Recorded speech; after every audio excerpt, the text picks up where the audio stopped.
Meu nome é Mônica Barros, sou professora de Sociologia e hoje vim conversar com vocês sobre ciências humanas. A minha formação é graduação em Ciências Sociais e mestrado em Sociologia. O tema da nossa aula de hoje é cultura afro-brasileira, né? Estamos na nossa terceira aula, aula número 3. Vejamos então. Quando nós falamos em cultura afro-brasileira, nós estamos falando primeiramente em cultura. E o que é que nós compreendemos como sendo cultura? Cultura vai ser um conjunto de elementos produzidos por nós, seres humanos, né, de uma forma coletiva. Esses elementos que nós produzimos são os elementos que vão permitir a nossa sobrevivência.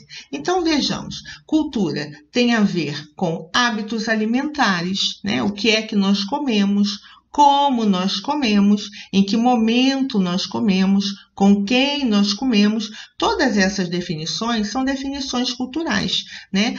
Os seres humanos, de uma forma geral, não comem sempre as mesmas coisas, né? Aliás, não comem as mesmas coisas produzidas, preparadas da mesma forma, né? E com as mesmas pessoas. E a isso nós chamamos de práticas alimentares. A cultura também está relacionada ao nosso vestuário, né?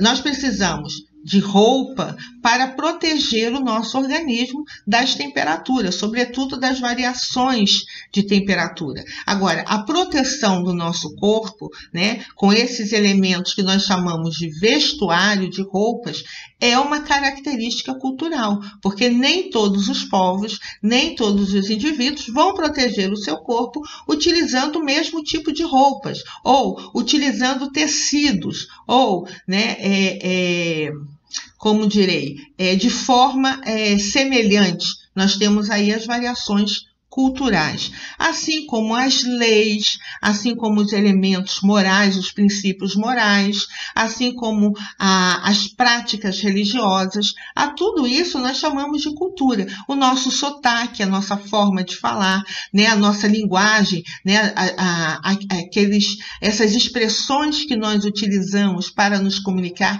as palavras, as gírias, né, os diminutivos, né, os S's, os X, tudo isso é um elemento cultural.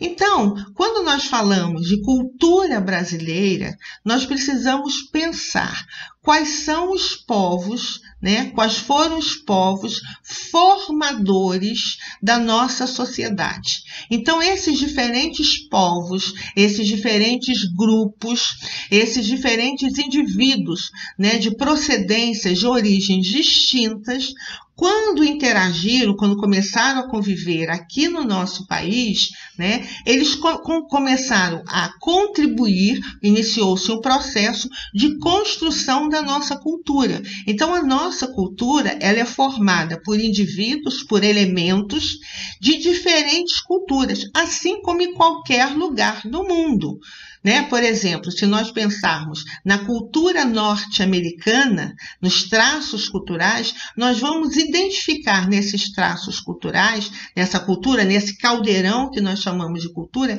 elementos vindo, né, procedentes de diversas regiões do mundo, que chegaram, né, com esses indivíduos, e outros elementos de outras partes do mundo que chegaram, que já tinham sido, né,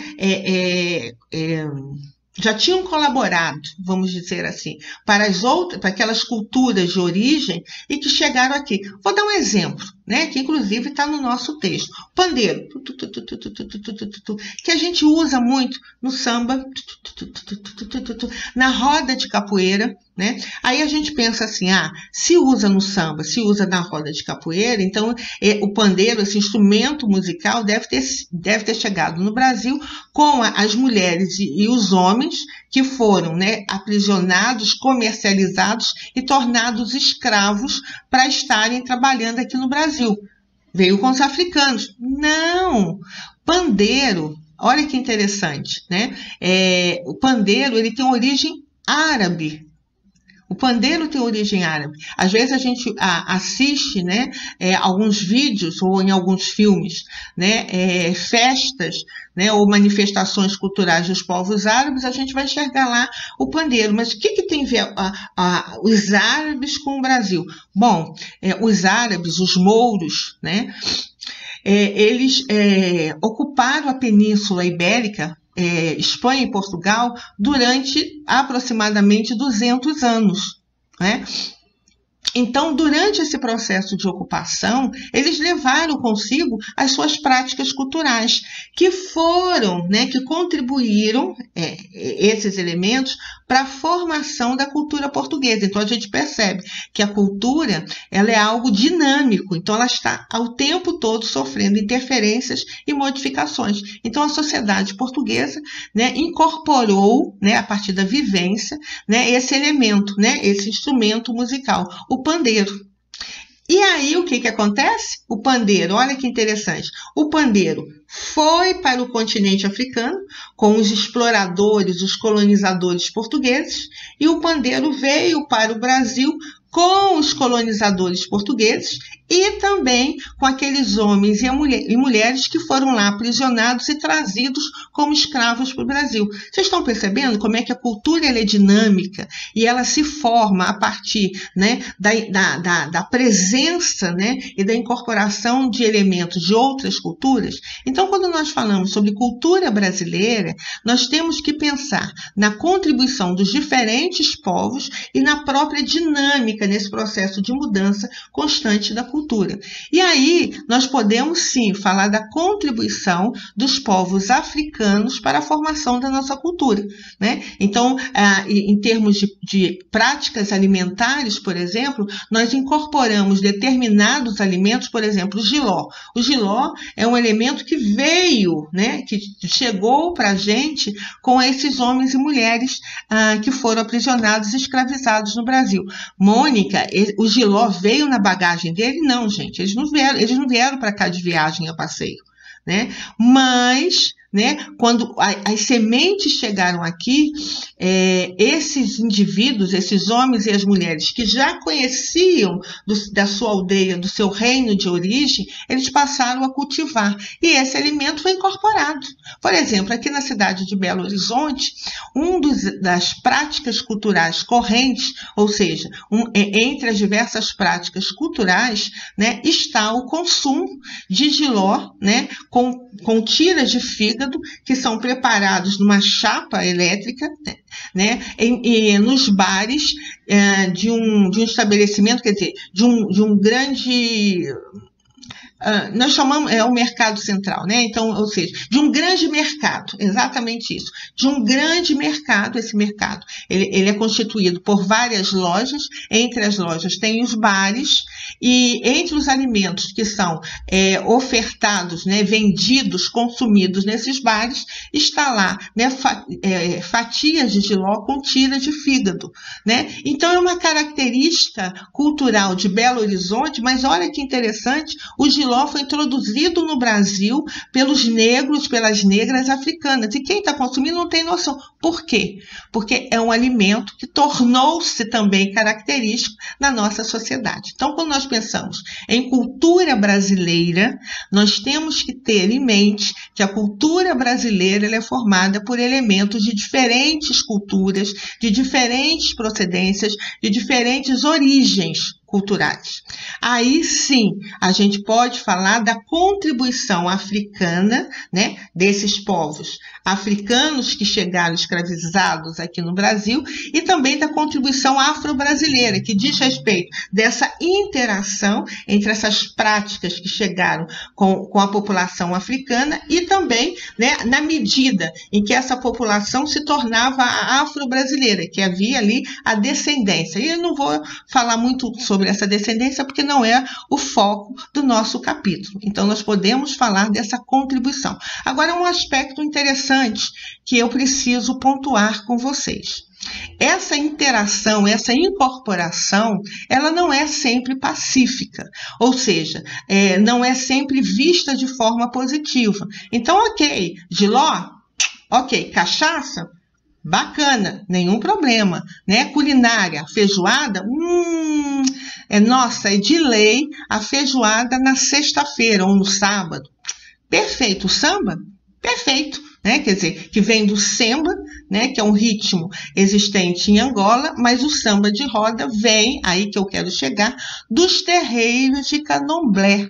Né? Então, aquela cantoria, né, aquele ritmo, com aquela percussão e com aquele gingado características, vem justamente desses terreiros de candomblé. E aí observem, né? Nós vamos falar no próximo capítulo, né, na próxima aula, sobre a questão da intolerância. Então, observe que a incorporação, que essa presença afro, e chamamos afro, porque ela é africana e ela é também afro-brasileira, na cultura brasileira, em alguns aspectos, é visto de forma positiva. Ok, nenhum problema, bacana, incorporamos. Mas em outros aspectos, ainda são vistas de forma preconceituosa, ou seja, desqualificante, e de forma discriminatória, rejeitando e até mesmo, né, desencadeando ações de intolerância.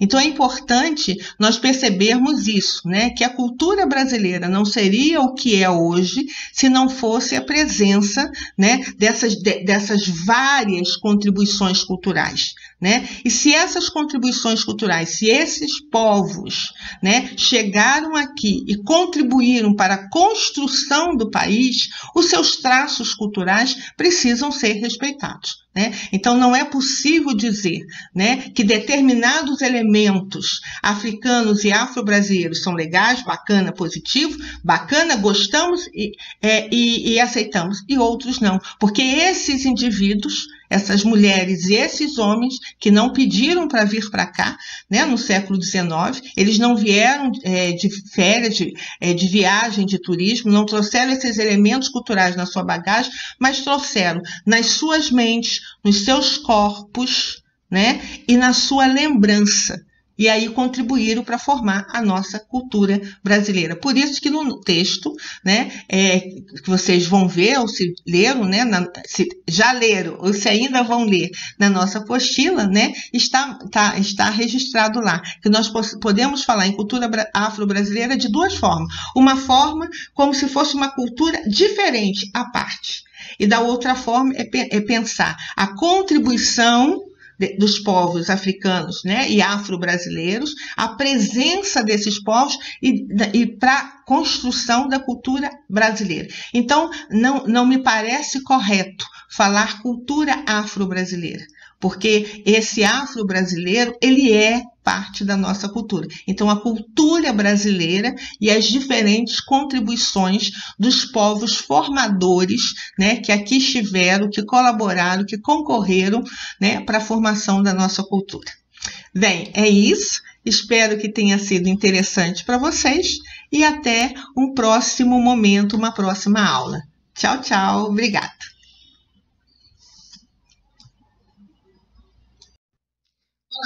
Voltei aqui para fazer uma correção. Quando eu disse sobre a ocupação da Península Ibérica, Espanha e Portugal, por parte dos árabes, dos mouros, eu disse que durou aproximadamente 200 anos. Eu estava na minha memória com o ano de 1211 e acabei me complicando. A bem da verdade, essa ocupação ela demorou aproximadamente 5 séculos. Né? Ela começou ali em torno do ano 711, né? E a partir do ano 1200, os cristãos portugueses e espanhóis, eles começaram a reconquistar o território. E o registro que a gente tem é que, no caso espanhol, por exemplo, essa ocupação só acabou definitivamente por volta de 1492. Então, a bem da verdade, não foram 200 anos, 2 séculos, mas foi ali em torno de 500 anos, 5 séculos. Ok? Agora sim eu me despeço de vocês. Tchau, tchau, obrigado e até o nosso próximo encontro.